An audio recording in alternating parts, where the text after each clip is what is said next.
Вот так моя собака переживает самоизоляцию во время пандемии.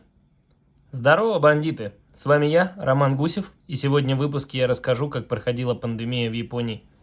Сколько правительство забашляло бабла за изоляцию и кому. А также, как реагировали на эту ситуацию простые японцы. Ну что ж, погнали!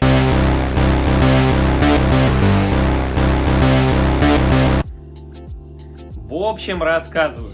Примерно через месяц после того, как я перебрался в Японию, нам сообщили о том, что на нашу голову свалилась великая ужасная пандемия коронавируса. Я и так переживал из-за того, что я перебираюсь в другую страну без языка, а тут еще такой кипиш начался. Частично жена, конечно, переводила, что к чему, но я реально был готов психануть.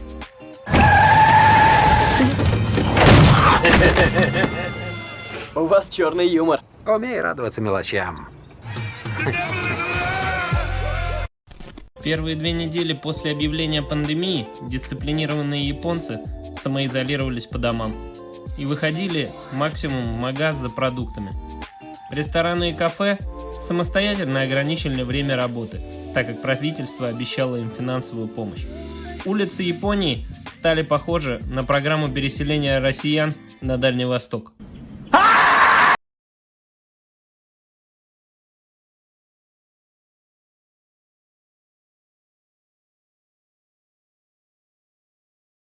К некоторым вещам, таким как социальная дистанция, я был приучен еще с 1 класса моей школы в Купчино.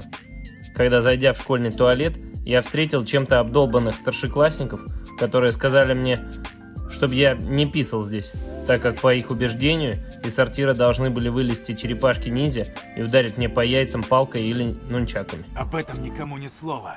Скажешь, мы найдем тебя. Да, мы тебя найдем.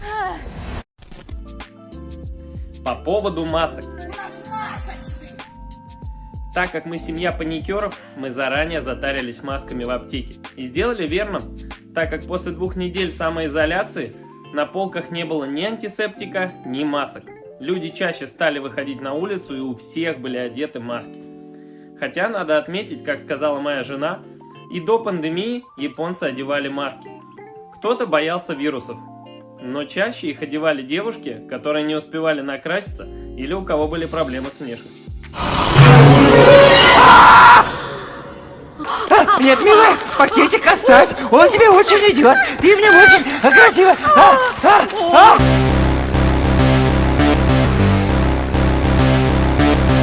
Короче, бандиты, решил зайти в аптеку и показать вам, сколько в Японии стоят наборы для пандемии. Короче, гель для рук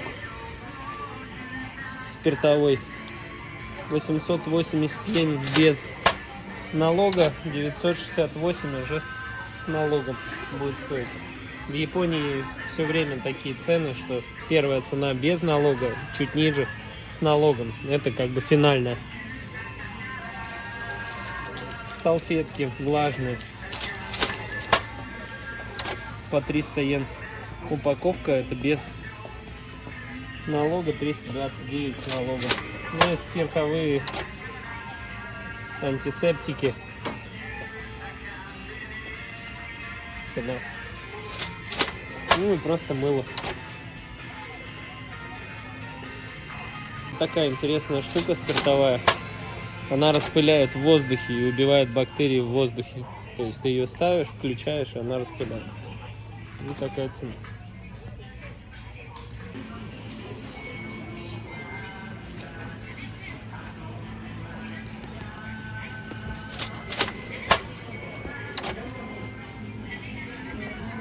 Синие маски мужские, розовые женские. Это цены, которые сейчас. В первые месяцы из-за дефицита были выше в 2 раза.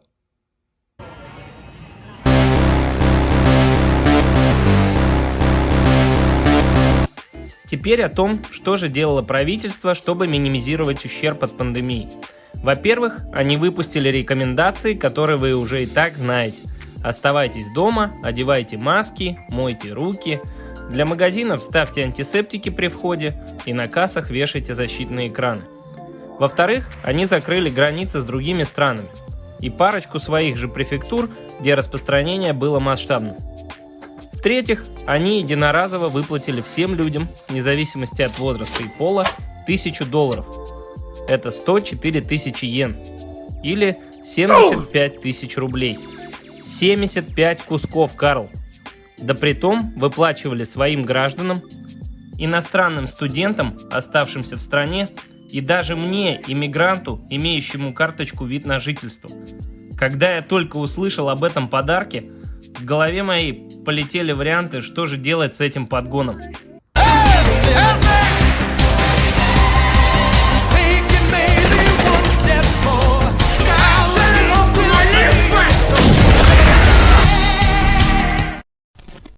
Но это было еще не все. Для программы поддержки внутреннего туризма японцы запустили программу Go to Travel. По этой программе 50% отеля оплачивалось тобой, а вторые 50% правительством. Схема такая. Ты приезжаешь в отель, 50% оплачиваешь. 35 из них у тебя минусуется, и это оплачивает правительство. А на оставшиеся 15 тебе выдают билеты, которые равнозначны деньгам. И на эти билеты ты можешь совершать любые покупки в этом городе. Оплачивать кафе, музеи, сувенирные магазины, в общем, все, что захочешь. Господи, ну почему ж ты помогаешь этому кретину, а не мне? Выгода была очевидна. Чем дороже отель, тем больше скидка. И мы с женой, конечно же, воспользовались этим предложением и слетали на Окинаву. Это остров Японии, на котором погода как на Гавайях или как в Сочи. Подробно я не буду рассказывать об Окинаве в этом видео. Я оставлю лишь ссылочку в описании на видео в моем инстаграме. Здесь же я хотел бы только показать вид из моего отеля.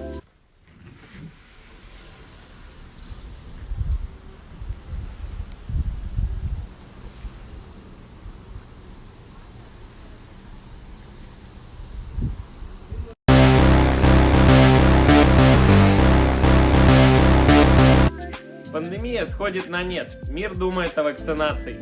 По старинной купчинской традиции я решил доколебаться до знакомых и не очень мне людей в Японии, чтобы узнать их мнение, собираются ли они прививаться, да, нет и почему. Ну, не все были готовы раскрыть себя и показать для YouTube канала, в общем, смотрите. ワクチンを使用するかしないかの意見に対して僕は使用をまだしたいと思いません。理由は、どんな副作用があるかとかまだはっきり分かってないし、なんか今の時代急いで打つんが正しい選択なのかどうなのか考えたときに、ちょっと微妙かなって思うので、まだワクチンを打ちたいかっていうと打ちたいとは思いません。まあ、打ちたいね。なあ、かかりとないもん。おばあちゃんも一緒にしたいな。怖くないって、もう全然そういうこと気にしてないけどな。うん。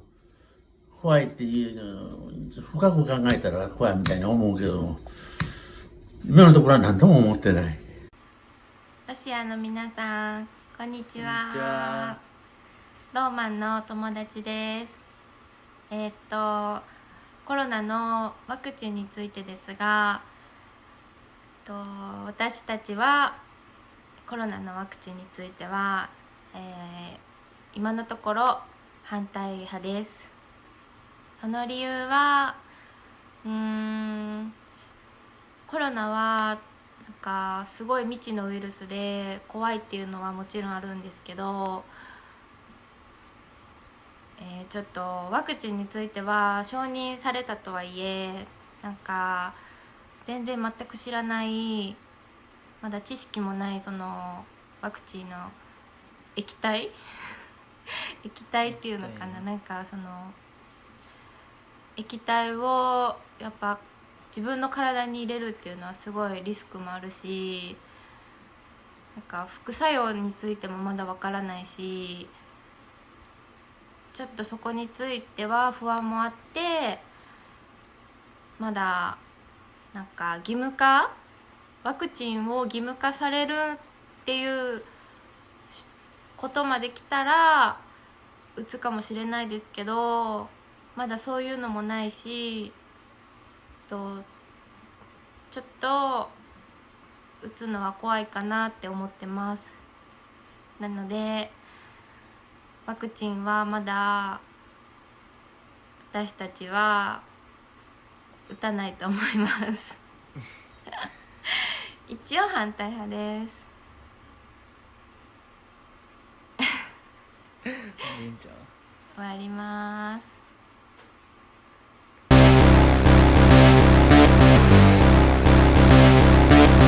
На этом все. Подписывайтесь на канал, ставьте лайки и пишите свои комментарии, что бы вы хотели увидеть еще на нашем канале. Пока, бандиты!